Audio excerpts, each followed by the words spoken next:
ਕੇਂਦਰੀ ਗ੍ਰਹਿ ਮੰਤਰੀ ਅਮਿਤ ਸ਼ਾਹ ਨੇ ਦੇਸ਼ ਵਿੱਚ ਨਸ਼ਿਆਂ ਦੇ ਮੁੱਦੇ ਤੇ ਚਿੰਤਾ ਜਤਾਈ ਹੈ। ਉਹਨਾਂ ਇਸ ਬਾਬਤ ਸੂਬਿਆਂ ਨੂੰ ਖਾਸ ਅਪੀਲ ਵੀ ਕੀਤੀ।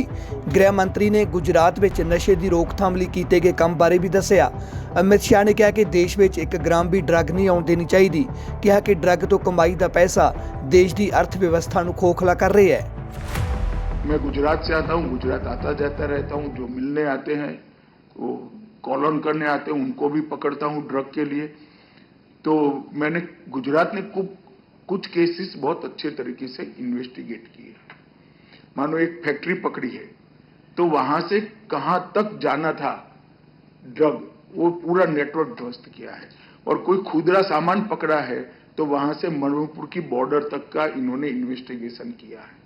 मेरा आग्रह है राज्यों के सभी डीजी और चीफ सेक्रेटरी से कि हर इन्वेस्टिगेशन को मॉनिटरिंग अथॉरिटी एक केस का इन्वेस्टिगेशन समझकर संतुष्ट न हो और ये इन्वेस्टिगेशन को कंप्लीट इन्वेस्टिगेशन बनाए, पूरे नेटवर्क को ध्वस्त करने का इन्वेस्टिगेशन बनाए।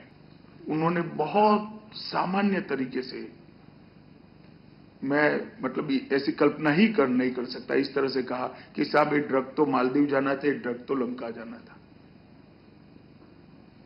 भारत ने जुनून पैदा करना चाहिए कि हम भारत में 1 ग्राम ड्रग आने भी नहीं देंगे और भारत से 1 ग्राम ड्रग दुनिया में जाने भी नहीं देंगे।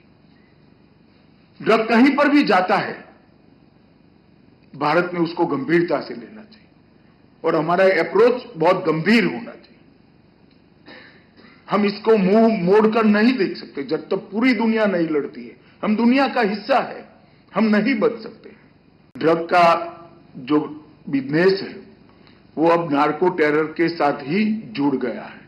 तो देश की सुरक्षा के लिए भी सबसे गंभीर खतरा ड्रग की कमाई से आने वाला पैसा बना हुआ है।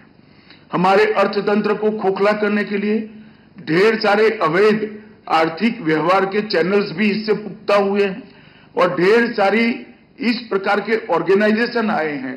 बाद में कुछ समय के बाद वो केवल ड्रग का बिजनेस नहीं करते हैं, गैरकानूनी हवाला का बिजनेस करते हैं, गैरकानूनी तरीके से देश के धन को देश के अर्थतंत्र की 4 कॉर्नर के बाहर ले जाने का काम करते हैं और ढेर सारे टैक्स चोरी के काम भी इसी में से उत्पन्न होते हैं और ये मल्टी लेयर्ड क्राइम बन गया है। इसके लिए भी हमें इसको बहुत मजबूती से और सख्ती से निपटने की जरूरत है।